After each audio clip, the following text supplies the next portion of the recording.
Students, मैं आज कक्षा 10 की टॉपिक क्लास 10th की केमिस्ट्री में जो बहुत बार पूछी गई टॉपिक है हाइड्रोकार्बन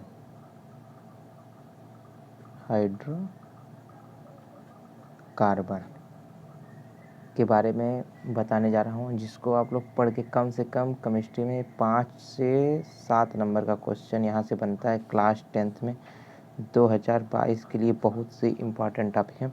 तो पहले बात करेंगे हम हाइड्रोकार्बन क्या होता है, इसके बाद हाइड्रोकार्बन के प्रकार क्या होते हैं, हाइड्रोकार्बन के प्रकार हो गए, फिर हाइड्रोकार्बन 2 प्रकार के होते हैं, इनके बारे में अध्ययन करें, संतृप्त असंतृप्त, संतृप्त में कौन कौन से आते हैं, असंतृप्त में कौन कौन से आते हैं। इसके बाद फिर हम आएंगे कि कार्बनिक यौगिक जो हैं इनका नामकरण कैसे करते हैं। तो नामकरण में आता है इनका आईपीएससी नामकरण, फिर आईपीएससी नामकरण में कैसे नामकरण लिखते हैं करते हैं। पढ़ने के बाद फिर हम अगली बात करेंगे कि क्रियात्मक समूह एक होता है, क्रियात्मक समूह को अगर हम कार्बनिक यौगिक में जोड़ेंगे तब उसका नामकरण कैसे होगा।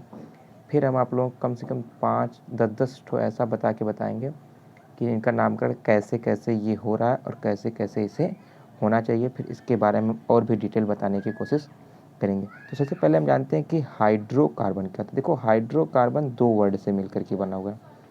पहला है हाइड्रोजन और दूसरा है हमारा कार्बन। तो जब हाइड्रोजन और कार्बन, हम नॉर्मल सिचुएशन बना सकते हैं कि जब कार्बन और हाइड्रोजन आपस में मिलते हैं तो जो बनता है उसे हम कहते हैं क्या, हाइड्रोकार्बन कहते हैं। उसे हम क्या कहते हैं, हाइड्रोकार्बन कहते हैं। या इसकी डिफिनेशन हम कह सकते हैं कि कार्बन तथा हाइड्रोजन के द्वारा बने हुए कार्बनिक यौगिक, ऐसे ही बोल सकते हैं कि जब कार्बन तथा हाइड्रोजन के द्वारा बने हुए कार्बनिक यौगिकों को हाइड्रोकार्बन कहते हैं। फिर इसके बाद आती है बात कि हाइड्रोकार्बन तो हो गया, हाइड्रोकार्बन किसको कहते हैं। फिर इसके आते हैं कि कार्बन, मतलब कार्बन की संयोजकता कितनी होती है। तो कार्बन जानते हैं कि 6ठे नंबर का परमाणु क्रमांक इसका 6 है। इसके अंदर कितने इलेक्ट्रॉन, 6 इलेक्ट्रॉन। अगर इसका हम इलेक्ट्रॉनिक विन्यास करें तो 2,4, हमारा सामान्य इलेक्ट्रॉनिक विन्यास का 2,4 हो गया। लेकिन अगर हम बोरबरी के नियम के अनुसार चलें तो 2,8 होता है। हमें कम से कम अंतिम कक्षक में 4 इलेक्ट्रॉन, तो उस कंडीशन में कार्बन के पास कितने इलेक्ट्रॉन है, 4 इलेक्ट्रॉन है। मतलब कि कार्बन की जो संयोजकता होगी वो कितने की होगी, +-4 की। कितने की, +-4। या तो वो क्या कर सकता है कि 4 इलेक्ट्रॉन दे सकता है और 4 इलेक्ट्रॉन वो क्या कर सकता है, ले सकता है। इसकी संयोजकता कितने की होती है, 4 की होती है। अब ये 4 संयोजकता पूरा करने के लिए किससे जुड़ जाए, हाइड्रोजन से जुड़ जाए। किससे जुड़ जाए, वो हाइड्रोजन। जब हाइड्रोजन से जुड़ेगा तो इस प्रकार का जो बनेगा उसे हम क्या कहते हैं, हाइड्रोकार्बन कहते हैं। और हाइड्रोजन से कितना कैसे जुड़ेगा, तो अगर हम सपोज दैट एक कार्बन की बात कर लें तो इसकी 4 संयोजकता है, तो कम से कम अगर हाइड्रोजन की बात कर लें तो हाइड्रोजन के बाहरी कक्षक में इलेक्ट्रॉन, तो ये इसको 1 देगा तो एक बार में 1 देगा, 4 मान लो, 1 देगा 3 बचा। फिर 1 दिया तो कितना बचा, 2 बचा। फिर 1 दिया तो 1 बचा। लेकिन कम से कम फिर देगा तो क्या, इसके पास 0। तो चारों वैलेंसी पूरा करने के लिए कम से कम कितने हाइड्रोजन की, 4 हाइड्रोजन की जरूरत पड़ेगी। कितने हाइड्रोजन की, 4 हाइड्रोजन की, जो हाइड्रोकार्बन से जुड़े। तो हम बात करते हैं कि अब आते हैं कि एक कार्बन को अगर संतुष्ट करना है तो कितने हाइड्रोजन, कम से कम 4 हाइड्रोजन की जरूरत पड़ेगी, जो इस पूरे को क्या कर सकते हैं, इसको पूरा इसका इलेक्ट्रॉनिक विन्यास 2 कक्षक में भर सकते हैं, 2,8 के रूप में कर सकते हैं। अब आते हैं, बात करते हैं हाइड्रोकार्बन के प्रकार। हाइड्रोकार्बन के प्रकार कितने प्रकार के होते हैं, हाइड्रोकार्बन हमारे 2 प्रकार के होते हैं। हाइड्रोकार्बन हमारे कितने प्रकार के होते हैं, 2 प्रकार के होते हैं। पहला होता है संतृप्त हाइड्रोकार्बन और दूसरा होता है कौन, असंतृप्त हाइड्रोकार्बन। देखिए, हम पहले डिस्कशन करेंगे संतृप्त हाइड्रोकार्बन की। जब कार्बन और हाइड्रोजन के बीच, देखिए सिंगल बॉन्ड होता है। लेकिन अब हम बात करेंगे संतृप्त हाइड्रोकार्बन किसे कहते हैं। तो कार्बन और हाइड्रोजन के बीच तो एक ही माध्यम बनेगा, लेकिन इस हमेशा कार्बन हाइड्रोजन तो एक ही बांड बनाएंगे। लेकिन संतृप्त में क्या होता है कि कार्बन की हम कोई के कार्बन की बहुत लंबी श्रृंखला जितनी चाहे उतनी हम बना सकते हैं। तो जब दो कार्बन परमाणुओं के मध्य सिंगल बांड बनता है, कितना बांड? Single bond. तो इस प्रकार के हाइड्रोकार्बन को जब ऐसे अगर बोल दे कोई संतृप्त हाइड्रोकार्बन किसे कहते हैं, तो वे हाइड्रोकार्बन जिनमें कार्बन कार्बन दो कार्बनिक परमाणुओं के मध्य सिंगल बांड बनता है, इस प्रकार के हाइड्रोकार्बन को हम कहते हैं क्या? संतृप्त हाइड्रोकार्बन कहते हैं। इसे हम क्या कहते हैं? संतृप्त हाइड्रोकार्बन कहते हैं। कोई पूछे संतृप्त हाइड्रोकार्बन में कार्बन कार्बन के मध्य कितने बंध होते हैं, कौन सा बंध होता है? तो कार्बन कार्बन के मध्य कौन सा बंध होता है? एकल बंध होता है। जब कार्बन कार्बन के मध्य एकल बंध होता है तो इस प्रकार के हाइड्रोकार्बन को हम क्या कहते हैं? संतृप्त हाइड्रोकार्बन कहते हैं। संतृप्त हाइड्रोकार्बन का सामान्य सूत्र क्या होता है? CnH2n+2 होता है। संतृप्त हाइड्रोकार्बन का सामान्य सूत्र क्या होता है? CnH2n+2 होता है। और इनके नामकरण के अंत में हम क्या लगाते हैं? एन लगाते हैं, और इससे हम कहते क्या हैं? एल्केन कहते हैं। क्या कहते हैं इसे हम? एल्केन कहते हैं। जैसे अगर हम एक नाम ले लें आपको CH4, इसमें क्या है थोड़ा देख लेते हैं। CH4 कार्बन के साथ, तो कार्बन के साथ कितने हाइड्रोजन? 1 2 3 4। तो इस प्रकार ये गया एक कार्बन के लिए मेथ, और सिंगल बांड से जुड़ा हुआ है, सिंगल बांड के लिए एन जुड़ेगा तो इसका नाम क्या हो जाएगा? मेथेन। इसका नाम क्या हो जाएगा फिर? मेथेन। इसका नाम क्या गया? मेथेन। इस तरह से हम एक जोड़ सकते हैं C2H6। देखिए CnH2n होता है, 2n+2। तो इसमें देखिए हो गया कि नहीं? यहाँ अगर 2 रखे हैं तो 2 2 2+2, तो कार्बन 2 हो गया, तो C2 2 दूनी 4 और +2 कितना हो गया? C2H6। और C2H6 क्या हो गया हमारा? 2 कार्बन, तो 2 कार्बन के लिए एथ, और जब ये इस फार्मूले फॉलो करता है C2H6, मतलब कि CnH2n को फॉलो करता है, CnH2n फॉलो करेगा तो लास्ट में क्या जुड़ेगा? एथेन जुड़ेगा। तो ऐसे हाइड्रोकार्बन जिनमें कार्बन कार्बन के मध्य एकल बंध होता है, जिनमें कार्बन कार्बन के मध्य क्या होता है? एकल बंध होता है, इस प्रकार के हाइड्रोकार्बन को हम क्या कहते हैं? संतृप्त हाइड्रोकार्बन कहते हैं। इसके बाद बात आती है किसकी? असंतृप्त हाइड्रोकार्बन। किसकी बात आती है? असंतृप्त हाइड्रोकार्बन। देखो भाई थोड़ा हमारी राइटिंग जो है वो ख़राब है, हम पूरा लिख नहीं पाते हैं हिंदी में, तो इसके लिए नाराज मत कोई होइएगा। असंतृप्त हाइड्रोकार्बन, असंतृप्त हाइड्रोकार्बन।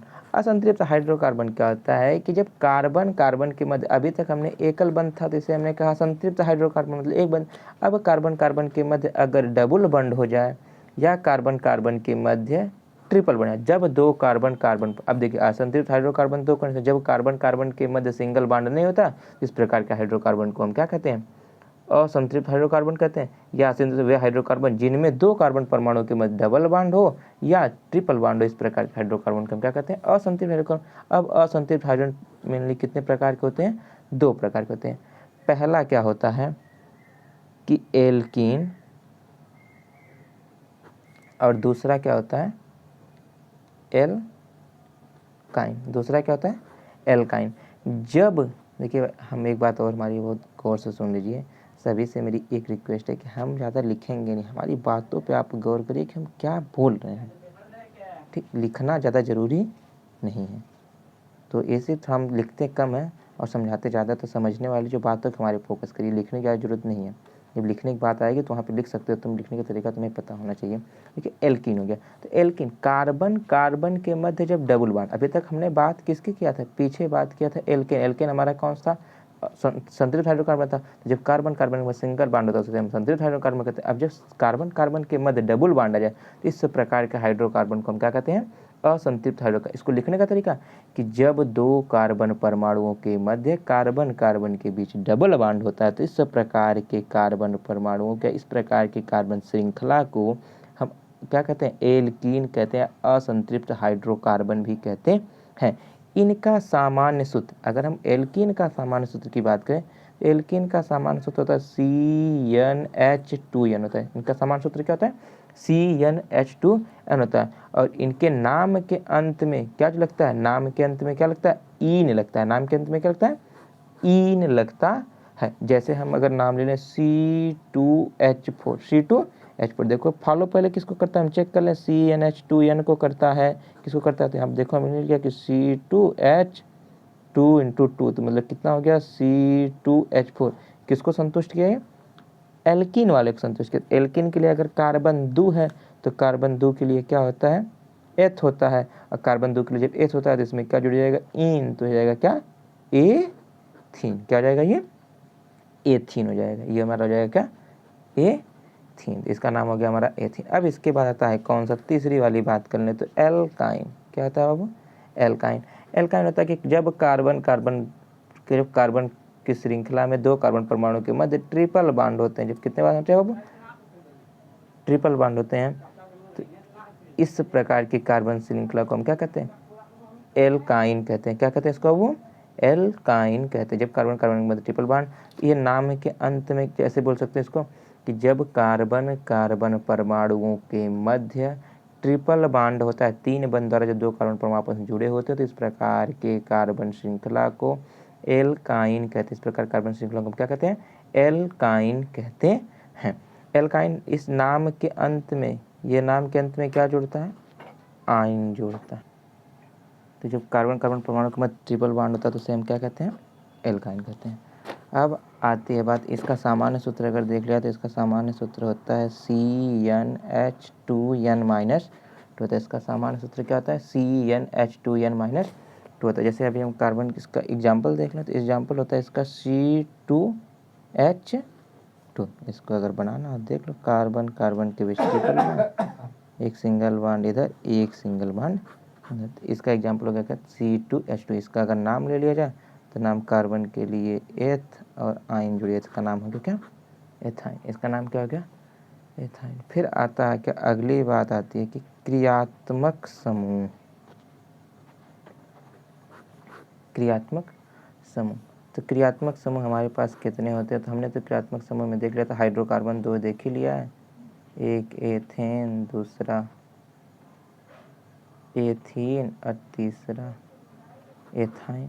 तो एथेन हो गया CnH2n+2, एथीन हो गया CnH2n, और एथाइन हो गया CnH2n-2 हो गया। इसके बाद आता है कुछ हमारे पास इम्पॉर्टेंट क्या है, क्रियात्मक समूह जो हमेशा जुड़ करके कार्बनिक यौगिकों के नामकरण में इसकी आवश्यकता होती है, तो वो हैं क्या, पहला आता है कि हाइड्रोजन ग्रुप। हाइड्रोजन को हम कैपिटल X से डिनोट करते हैं। जैसे हाइड्रोजन में आता है क्या, फ्लोरीन, क्लोरीन, ब्रोमीन और आयोडीन।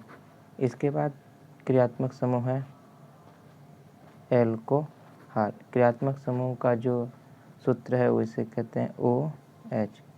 फिर कौन है एल्कोहल के बाद, एल्डिहाइड। इसका है CH, और इसी को हम ऐसे भी लिखते हैं C⋯O H। इसके बाद फिर आता है क्या, कीटोन। कीटोन का क्या हमारा होता है, C⋯O, और 2 पे क्या हाइड्रोजन जोड़ दो, चाहे जो भी कार्बन श्रृंखला जोड़ दो। फिर इसके बाद हमारा होता है कार्बोक्सिलिक अम्ल। इसका होता है COOH। तो 4 हो गया, पहला क्रियात्मक समूह हैलोजन, फिर इसके बाद alcohol OH, aldehyde CHO, ketone और कार्बोक्सिलिक। अब हम बात करेंगे कार्बनिक यौगिकों के नामकरण की। कार्बनिक यौगिकों के नामकरण की बात करेंगे तो कार्बनिक यौगिकों के नामकरण में आता है पहला बात हमें ख्याल करनी होती है कि मूल शब्द। फिर दूसरी बात होती है क्या, पूर्व लग्न। तीसरी बात क्या होती है, अनुलग्न। तो अनुलग्न में आता है 2 चीज, पहला होता है प्राथमिक अनुलग्न और दूसरा होता है क्या,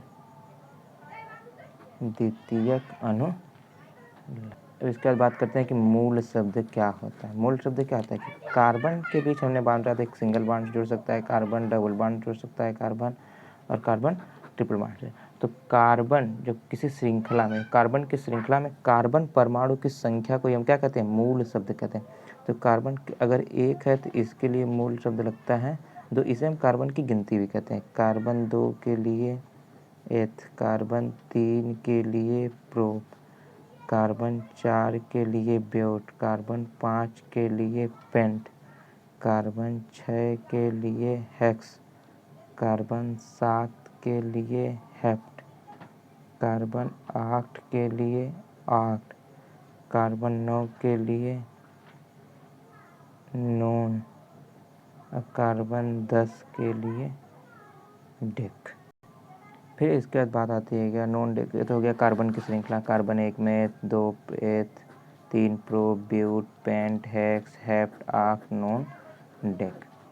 अब आती है बात किसकी, पूर्व लग्न। पूर्व लग्न मतलब कि पूर्व लग्न क्या क्या होता है, जैसे कोई समूह जुड़ जाए।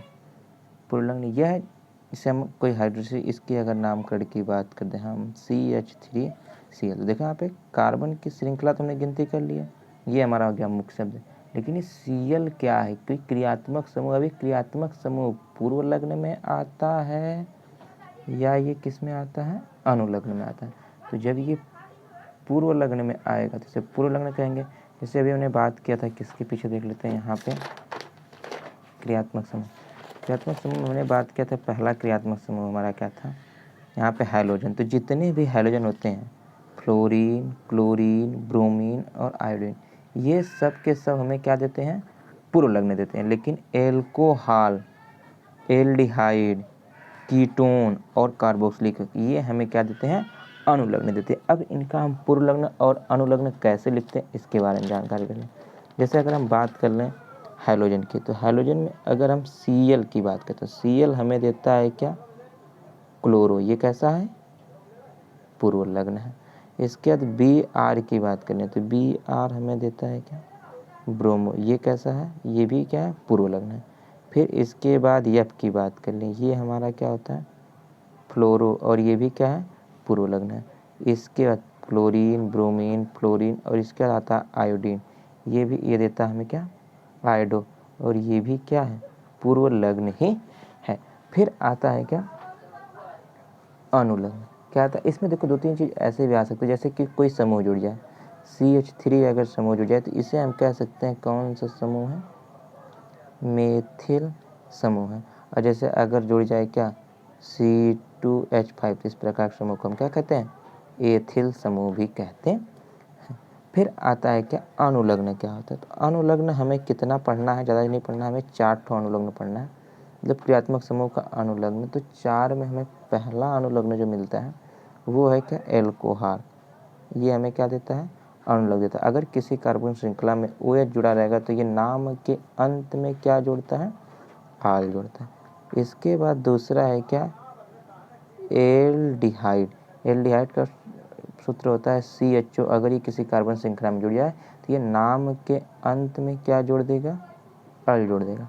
फिर तीसरा आता है कि कीटोन। अब कीटोन का फार्मूला होता है C≡O, दोनों तरफ कार्बन श्रृंखला का कोई भी तो चाहे हाइड्रोजन लगा दो चाहे कार्बन लगा दो। अगर ये किसी भी श्रृंखला में, कार्बन श्रृंखला में आ जाएगा तो ये नाम के अंत में क्या देगा, ओन देगा।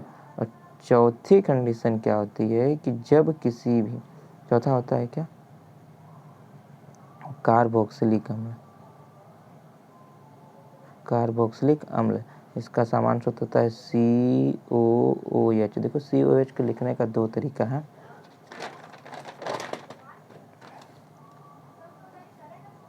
COOH ऐसे भी लिखा रहता है, कहीं कहीं इसी को carbon double bond O, single bond OH भी, जैसे घबराने की जरूरत नहीं है।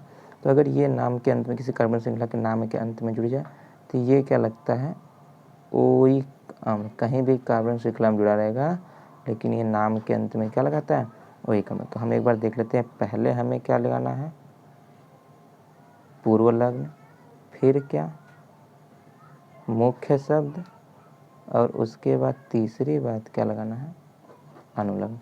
तो पहले पूर्व लग्न, फिर मुख्य शब्द और अनुलग्न।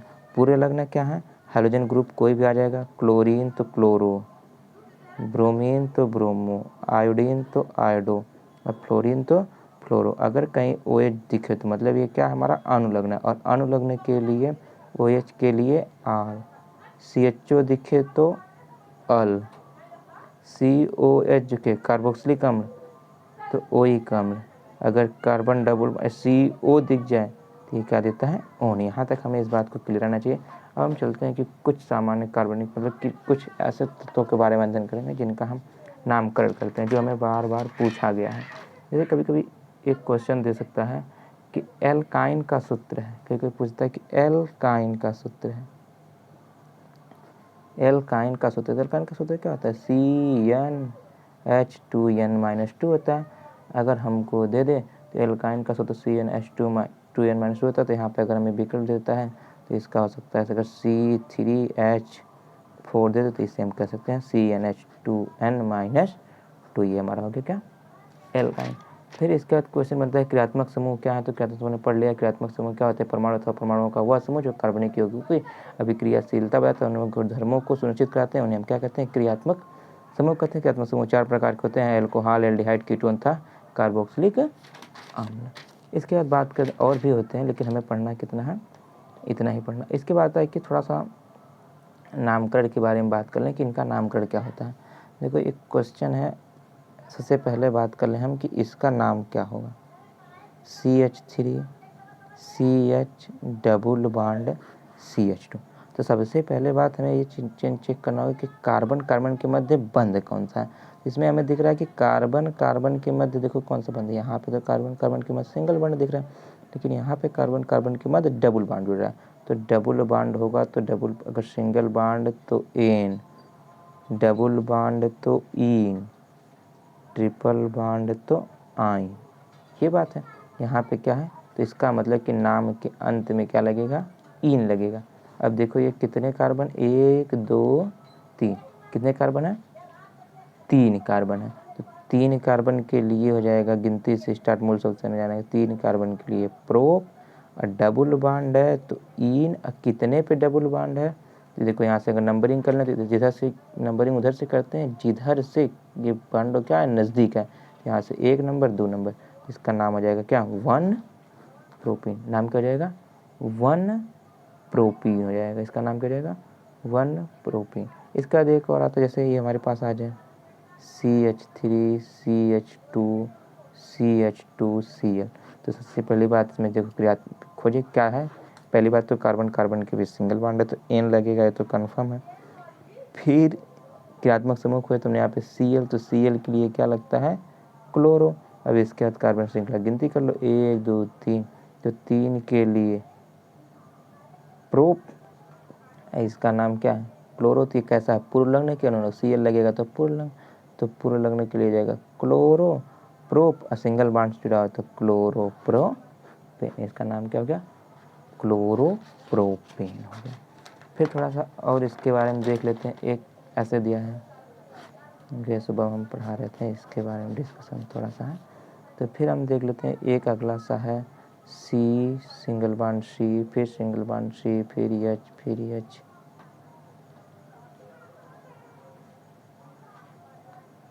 फिर OH।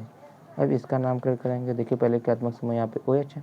सबसे पहले नामकरण में देखें कौन सी कार्बन है, तो कार्बन के बीच सिंगल बॉन्ड के लिए N। उसका क्रियात्मक समूह OH, तो OH के लिए आल। अब नाम लिख दो अंत में कि पहले, क्रियात्मक समूह OH वाला कहाँ, अंत में, अनुलग्न है, इसका क्या नाम हो जाएगा, 1 2 3, 3 के लिए प्रोप, फिर इसके बाद N, तो प्रोपेन, सिंगल बॉन्ड के लिए N, और अंत में क्या, नाम, तो इसका नाम क्या हो गया, प्रोपेनाल। क्या नाम हो गया इसका, प्रोपेनाल। अगर यहाँ पे दिखा सकते हो तो इस गिनती कर देते, 1 2 3, तो इसका नाम हो सकता है क्या, 1 प्रोपेनाल भी हो सकता है। इसी तरह से कक्षा 10 में जितने विद्यार्थी हैं वो अपना प्रैक्टिस करते हैं। नामकरण की पहली चीज़ है कि पहले कोई भी हमें दिया रहे कार्बन श्रृंखला, ठीक, कार्बन श्रृंखला में कितने कार्बन है इनकी गिनती कर लो। दूसरी बात कि कार्बन श्रृंखला में जो जुड़ा है क्रियात्मक समूह कैसा, अनुलग्न वाला है कि पूर्ण, अगर अनुलग्न वाला है तो आगे, और पूर्वलग्न वाला है तो आगे, और अनुलग्न वाला है तो बाद में। उसका अगर सिंगल बॉन्ड है तो एन, डबल बॉन्ड है तो ईन, और ट्रिपल बॉन्ड है तो आयन जुड़ता है। तो एक हम अच्छा सा देख लेते हैं, ये दिया है C सिंगल बॉन्ड O फिर सी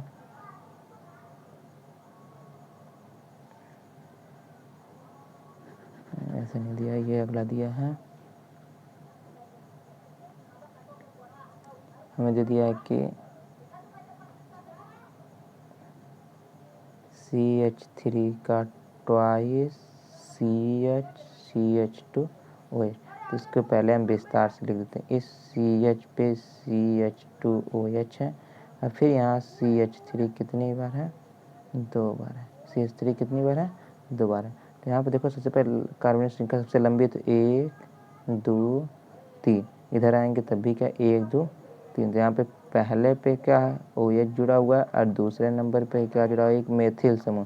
तो इसका जब हम नाम लेंगे तो नाम क्या हो जाएगा इसका, 2 पे क्या है मेथिल, तो पहले सबसे पहले हम लेंगे नाम, तो 2 मेथिल 1 2 3, 2 मेथिल प्रोपेन, उस पर जुड़ गया क्या R, तो नाम हो गया 2 मेथिल प्रोपेनॉल।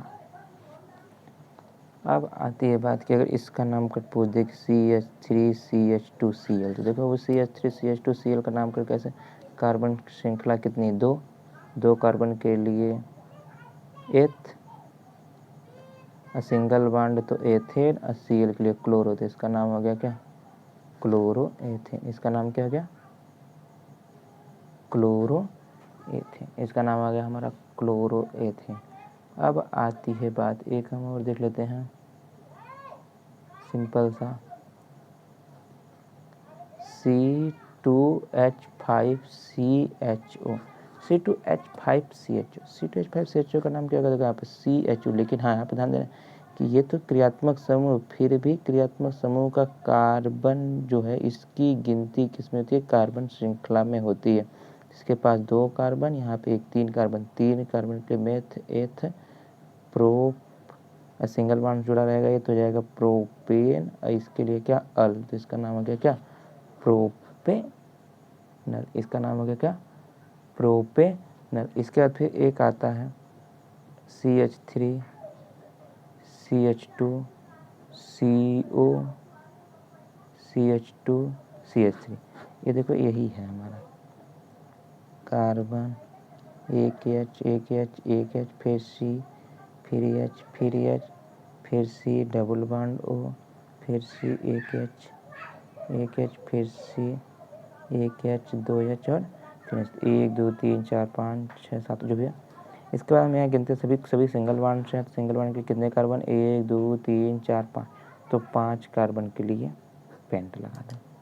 उसके बाद सिंगल बॉन्ड से तो पेंट लग गया, तो पेंटेन हो गया, क्योंकि सिंगल बॉन्ड जुड़े तो एन जुड़ेगा। अब यहाँ पे है क्या, ये CO, और CO क्या अनुलग्न है कि पूर्वलग्न है, ये है क्या हमारा अनुलग्न, और अनुलग्न के लिए क्या लगाते हैं ओन, तो हो गया नाम इसका पेंटेन। और गिनती करेंगे 1 2 3, जैसे गिनती करेंगे 1 2 3, तो इसका नाम लिख सकते हैं क्या 3 पेंटेनोन, इसका नाम हो सकता है क्या 3 पेंटेनोन।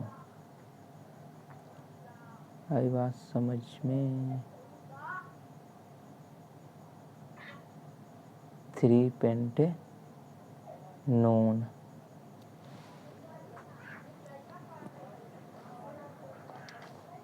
और इसके बाद फिर हमें दे देता एक आता है HCHO। HCHO क्या है, इसका नाम होता है, देखिए HCHO CHO, ये तो हमारा है एल्डिहाइड कीटोन, सॉरी एल्डिहाइड, और एल्डिहाइड के लिए लगता है क्या अल, इसके साथ एक तो ये कार्बन जुड़ेगा तो जाएगा मेथ, तो इसका नाम हो जाएगा क्या मेथेनल, इसका नाम क्या जाएगा मेथेनल। और ये बार बार पूछता है HCHO क्या है, तो HCHO को हम क्या बोलते हैं फार्मेल्डिहाइड भी बोलते हैं। HCHO हमारा क्या कहलाता है फार्मेल्डिहाइड भी कहलाता है। इस प्रकार से जितने भी तत्व हैं इनका नामकरण तो आराम से कर सकते हो, अपनी किताब से पढ़ लेना। बाकी आते हैं कुछ कि संरचना सूत्र दिया रहता है, इनका संरचना सूत्र कैसे लिखें। जैसे हम आपको दिखाते हैं, एक का संरचना सूत्र है कि पूछ दिया कि एथिल एल्कोहल, अगर पूछ दे कि एथिल एल्कोहल का संरचना सूत्र लिखो, यहाँ से 2 क्वेश्चन बनते हैं। एथिल एल्कोहल, पहली बात कि एल्कोहल है, तो एल्कोहल में जुड़ेगा सबसे सिंपल सा OH, और एथिल है, एथिल एल्कोहल है।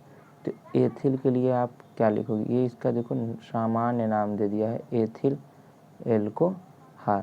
तो एथ मेथ के लिए क्या लगता है, मेथ के लिए हम सिंपल सी भाषा में लगा सकते हैं क्या, एथिल एल्कोहल, इसका सामान्य नाम है। अगर हम इसका नाम लिखेंगे तो एथिल का नाम हो जाएगा तुम्हारा C2H5 एथिल, ऐसे जुड़ गया OH, इसका नाम हो गया एथिल एल्कोहल।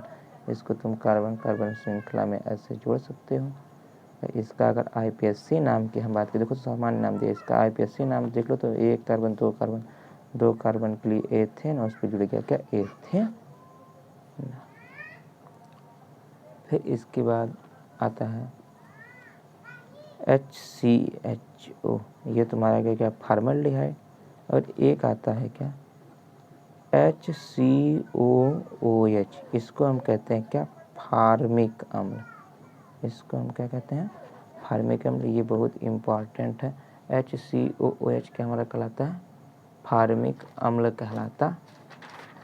HCOOH क्या कहलाता है, फार्मिक अम्ल कहलाता है। इसे हम कार्बोक्सिलिक अम्ल भी बोलते हैं, कि कार्बोक्सिलिक अम्ल का अगर किसी के कार्बोक्सिलिक अम्ल के परमाणु अगर एक हाइड्रोजन सिर्फ जुड़ा हो, इस प्रकार के नामकरण जब इसका होगा तो इसको हम कहेंगे क्या, फार्मिक अम्ल कहते हैं। इसे एसिटिक अम्ल भी कहते हैं। तो इस प्रकार से हमने देखा क्या, 5 टॉपिक क्लियर कर लिया धीरे धीरे। सबसे पहले हमने देख लिया क्या कि हाइड्रोकार्बन, इसका हाइड्रोकार्बन प्रकार संतृप्त असंतृप्त कार्बनिक यौगिकों का नामकरण क्या है, ऐसी पद्धति, मूल शब्द, पूर्वलग्न, अनुलग्न।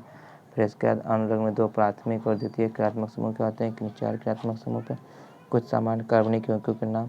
तो अगर जिनको भी किसी भी कार्बनिक यौगिकों का नाम लेने में दिक्कत होगी, वो हमारे कमेंट बॉक्स में जाएंगे, और फिर वहाँ से कार्बनिक यौगिकों को क्या करेंगे, उनका संरचना सूत्र होगा, संरचना सूत्र टाइप कर देंगे। या फिर अगर उनके पास संरचना सूत्र नहीं होगा तो संरचना सूत्र को लिख देंगे, या फिर उसका नाम लिख देंगे जिसका संरचना सूत्र पूछ रहेगा, हम उसको कमेंट बॉक्स में दे देंगे आंसर, उसके हम बता देंगे। ठीक, तो इस तरह से आप पढ़ते रहिए, कोई दिक्कत नहीं होने वाली है। अब बिना इसे देखे कल पेपर देने नहीं जाइएगा। धन्यवाद।